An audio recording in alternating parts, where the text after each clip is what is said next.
ಮೊದಲು ಜೀವನದ ಪರಿಣಾಮಗಳನ್ನು ತಿಳಿಯಿರಿ. ಕಾನ್ಸಿಕ್ವೆನ್ಸಸ್ ಪರಿಣಾಮಗಳೆಂದರೆ ಮ್ಯಾನಿಫೆಸ್ಟೇಷನ್ ಅಲ್ಲ.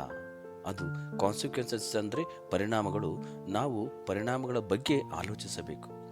ನನಗೆ ಬೇಕಾದಷ್ಟು ಹಣ ಬೇಕು, ಓಕೆ, ಹಣ ಮ್ಯಾನಿಫೆಸ್ಟೇಷನ್ ಆಗುತ್ತದೆ. ಆ ಹಣದಿಂದ ಏನು ಮಾಡುತ್ತೀರಿ? ಹೇಗೆ ಹಣವನ್ನು ನಿಭಾಯಿಸುತ್ತೀರಿ? ಬೇಕಾದಷ್ಟು ಹಣವನ್ನು ಪಡೆಯುತ್ತೀರಿ, ಆಗ ಯಾರೋ ಬಂದು ನಿಮ್ಮನ್ನು ಕೊಲ್ಲುತ್ತಾರೆ, ಆ ಹಣವನ್ನು ತೆಗೆದುಕೊಂಡು ಹೋಗುತ್ತಾರೆ. ಪರಿಣಾಮಗಳನ್ನು ಕಳೆದುಕೊಳ್ಳುತ್ತೀರಿ. ನನಗೆ ಮ್ಯಾನಿಫೆಸ್ಟೇಷನ್ಗಿಂತಲೂ ಕಾನ್ಸಿಕ್ವೆನ್ಸಸ್ ವೆರಿ ಇಂಪಾರ್ಟೆಂಟ್. ಅಂದರೆ ಅಭಿವ್ಯಕ್ತಿಗಿಂತಲೂ ಪರಿಣಾಮ ಮುಖ್ಯ. ನೀವು ಮ್ಯಾನಿಫೆಸ್ಟ್ ಮಾಡಲು ಯಾವ ಪರಿಣಾಮಗಳು ಬೇಕು? ಕಾನ್ಸಿಕ್ವೆನ್ಸಸ್. ಅದೇ ನನಗೆ ಮೇನ್ ಟಾಪಿಕ್ಕು. ಒಂದು ದೊಡ್ಡ ಪಿರಮಿಡ್ ಕಟ್ಟುತ್ತೀರಿ, ಅದನ್ನು ಮ್ಯಾನಿಫೆಸ್ಟ್ ಮಾಡುತ್ತೀರಿ.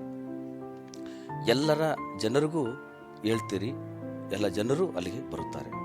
ಅವರನ್ನೆಲ್ಲ ಹೇಗೆ ನೋಡಿಕೊಳ್ಳುತ್ತೀರಿ? ಎಲ್ಲರನ್ನು ಹೇಗೆ ನಿಭಾಯಿಸುತ್ತೀರಿ? ಯಾರೆಲ್ಲ ಅಲ್ಲಿ ಬರುತ್ತಾರೋ ಅವರನ್ನು ಹೇಗೆ ನಿಭಾಯಿಸುವುದು? ನೀವು ಮದುವೆ ಆಗುತ್ತೀರಿ, ಪರಿಣಾಮ ಏನಾಗುತ್ತದೆ? ಮಕ್ಕಳು ಹುಟ್ಟುತ್ತಾರೆ. ನೀವು ಎಲ್ಲ ಮಕ್ಕಳನ್ನು ಬೆಳೆಸಲು ಸಿದ್ಧವಾಗಿದ್ದೀರಾ? ಅದರಿಂದ ಕೂಡ ನಾವು ಪ್ರತಿಯೊಂದು ಎಸ್, ನಾನು ಮದುವೆ ಆಗಬೇಕು, ಅದು ಓಕೆ. ಪಾರ್ಟ್ನರ್ ಸಿಕ್ಕರು, ಅವರೊಂದಿಗೆ ಪರಿಣಾಮವೇನು? ಇದು ಜೀವನ ಪರ್ಯಂತ ಸಂಬಂಧ.